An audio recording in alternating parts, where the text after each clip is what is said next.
अस्सलाम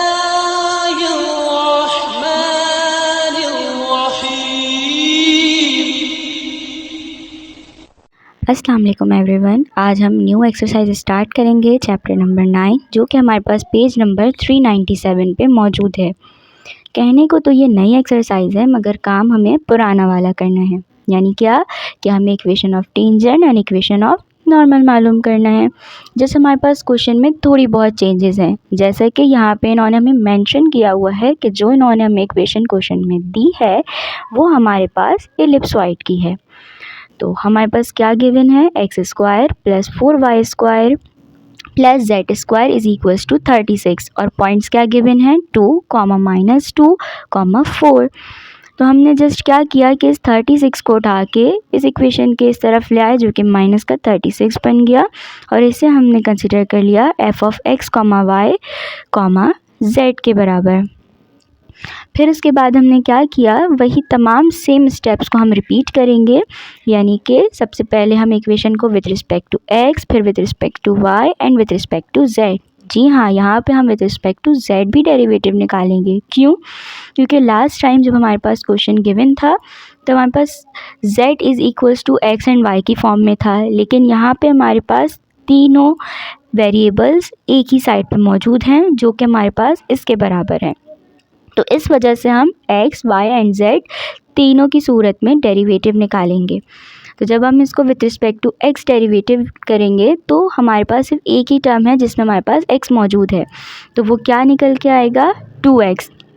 जैसे कि मैं आपको बता चुकी हूँ कि सबसे पहले पावर उतरती है, फिर एक पावर कम होती है और अगेन डेरिवेटिव लेते हैं जिस पे पावर होती है। तो हमने क्या किया, जब हमने इसको सॉल्व किया तो 2x निकल के आया, यानी पावर उतरी फिर एक पावर कम हुई, यानी कि x की पावर 1, तो उसका डेरिवेटिव भी 1 होता है। और अगेन जब हम डेरिवेट करेंगे जिस पे पावर थी तो x तो वही 1 आ गया, जब 1 से मल्टीप्लाई हुआ तो खाली 2x बचा। इसी तरह जब हम विद रिस्पेक्ट टू y इसका डेरिवेटिव निकालेंगे तो 4 तो हमारे पास एज इट इज़ लिखा रहा और इसका 2y आया, तो वो 2 जब 4 से मल्टीप्लाई हुआ तो ये 8y बन गया। इसी तरह जब हम विद रिस्पेक्ट टू z इसका डेरिवेटिव निकालेंगे तो वही सेम चीज़ जिस तरह हमने x वाला सॉल्व किया था, यहाँ पे भी सिर्फ z स्क्वायर है, तो इसका डेरिवेटिव हमारे पास 2z आ जाएगा। उसके बाद हमारे पास नेक्स्ट स्टेप क्या होगा कि हम इसको x, y और z की डेरिवेटिव को हम उठाएंगे और इसमें जो हमारे पास क्वेश्चन में पॉइंट्स गिवन हैं x, y एंड z वो हम यहाँ पे सिंपल पुट कर देंगे। तो विद रिस्पेक्ट टू x जो हमारे पास जवाब आया है, इसमें हमने x की वैल्यू को पुट किया जो कि हमारे पास क्वेश्चन में 2 गिवन थी, तो हमने 2 2 किया तो वो 4 आ गया। इसी तरह जब हमारे पास with respect to y derivative आया, जब उसमें हमने y की वैल्यू पुट की जो कि -2 थी, तो ये माइनस का 16 हो गया। और विद रिस्पेक्ट टू z में जब हमने क्वेश्चन में गिवन z की वैल्यू पुट की तो वो हमारे पास 4 थी, तो ये हमारे पास 8 हो गई। यानी जब हमने यहाँ पे 4 पुट किया तो 2 4 ज़ा 8। उसके बाद हमारे पास जो क्वेश्चन में मेन चीज़ पूछी गई है इक्वेशन ऑफ टेंजेंट, तो आइए अब उसकी तरफ बढ़ते हैं, क्योंकि ये सारे स्टेप जब तक हमने किए वो इसी के लिए किए, क्योंकि यहाँ पे हमें वो सारी चीज़ें रिक्वायर्ड हैं, तो इसीलिए हमने सबसे पहले वो तमाम चीज़ें फाइंड आउट की थी। तो हमारे पास इक्वेशन ऑफ टेंजेंट क्या होती है, x minus x not f of x not y not z not. जी हाँ, जब हमने लास्ट टाइम एक्सरसाइज की थी तो उसमें हमने यहाँ पे z नॉट नहीं लिखा था। उसकी वजह यही थी कि हमारे पास क्वेश्चन x और y की फॉर्म में गिवन था, लेकिन अब क्योंकि z भी इंक्लूड है तो यहाँ पे हमने z का इजाफा कर दिया।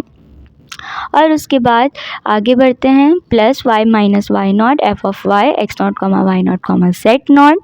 इसी तरह plus z minus z not f of x not y not z not.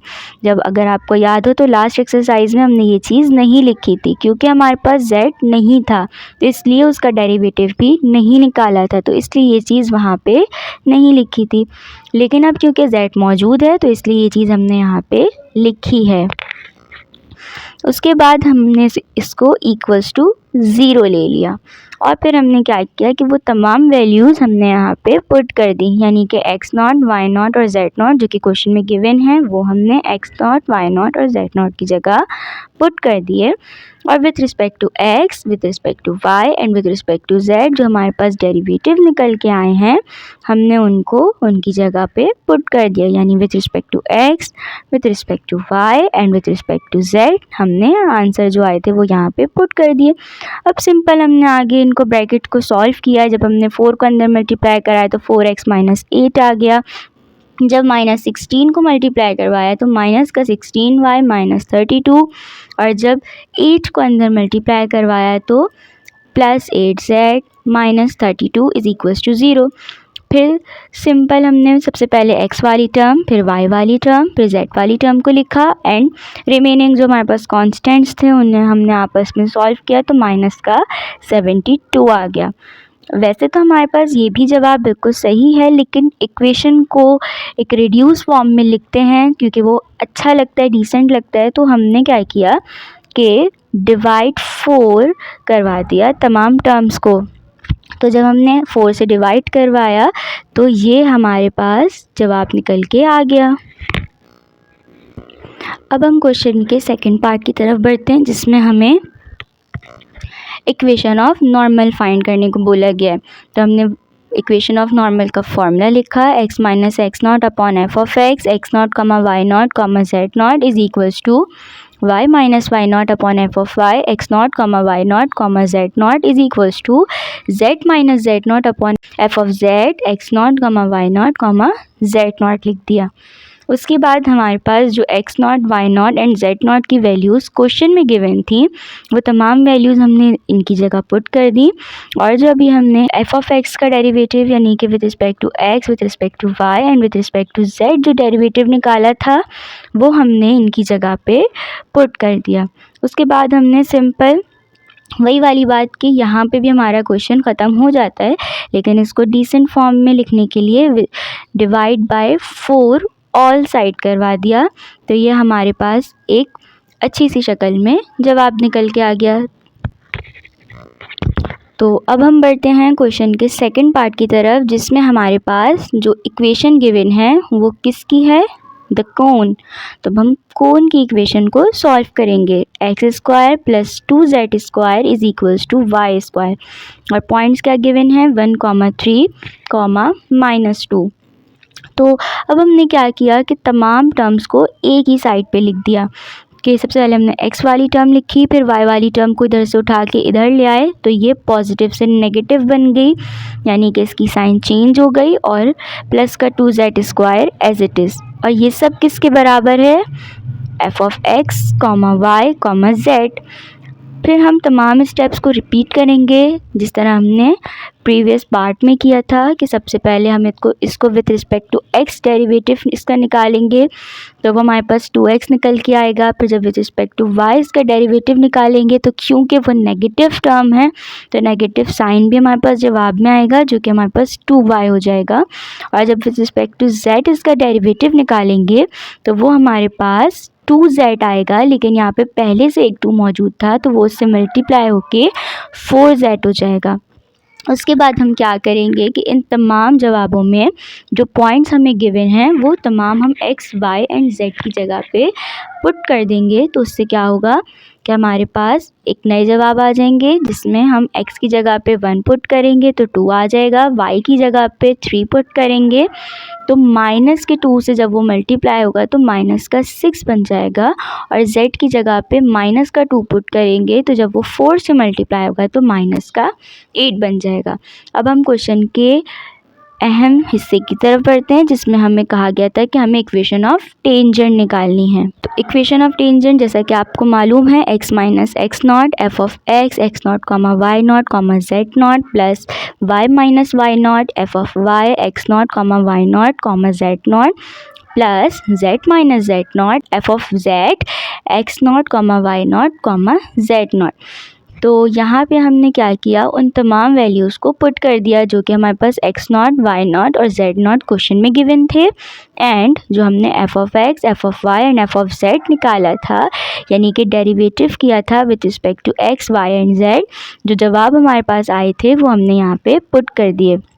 अब सिंपल हमने इन तमाम चीज़ों को सॉल्व किया, यानी कि नंबर्स को जब हमने ब्रैकेट से मल्टीप्लाई करवाया तो 2x माइनस 2, और जब ये -6 मल्टीप्लाई हुआ तो माइनस का 6y माइनस माइनस प्लस का 18 और माइनस का 8z प्लस माइनस माइनस का 16 इज इक्वल्स टू 0।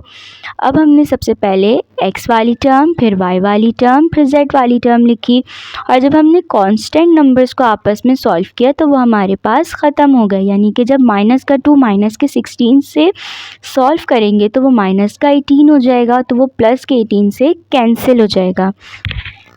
उसके बाद हमने क्या किया कि जो हमारे पास रिमेनिंग टर्म्स थी उसको हमने डिवाइड बाय 2 करवा दिया इक्वेशन को खूबसूरत बनाने के लिए, ताकि हमारे पास इक्वेशन एक अच्छी सी शक्ल में आ जाए। तो ये हमारे पास बन के आई x माइनस 3y माइनस का 4z इज़ इक्वल्स टू 0। तो यहाँ पे हमारे पास इक्वेशन ऑफ टेंजेंट आ गई। अब बढ़ते हैं क्वेश्चन के नेक्स्ट पार्ट की तरफ, जिसमें हमें इक्वेशन ऑफ नॉर्मल फाइंड करने को बोला गया है। तो इक्वेशन ऑफ नॉर्मल क्या होती है, x minus x naught upon f of x naught comma y naught comma z naught is equals to y minus y naught upon f of y x naught comma y naught comma z naught is equals to z minus z naught upon f of z x naught comma y naught comma z naught. तो simple हमने क्या किया कि जब हमारे पास points given थे x not, y naught and z naught, जिस तरह हमने इक्वेशन ऑफ टेंजेंट में पुट की थी इसी तरह हम इक्वेशन ऑफ नॉर्मल में पुट कर देंगे, और जो हमने with respect to x, y and z derivative निकाला था तो वो आंसर हमने यहाँ पे पुट कर दिए। तो ये हमारे पास निकल के आ गई इक्वेशन ऑफ नॉर्मल। और जिस तरह हमने इक्वेशन ऑफ टेंजेंट को डिवाइड बाय 2 किया था उसे खूबसूरत बनाने के लिए, तो बिल्कुल इसी तरह इक्वेशन ऑफ नॉर्मल कहेगी कि भाई मुझे खूबसूरत क्यों नहीं बनाया, तो उसको भी हमने खूबसूरत बनाने के लिए डिवाइड बाय 2 कर दिया, ताकि वो भी एक अच्छी सी शक्ल में निकल के आ जाए।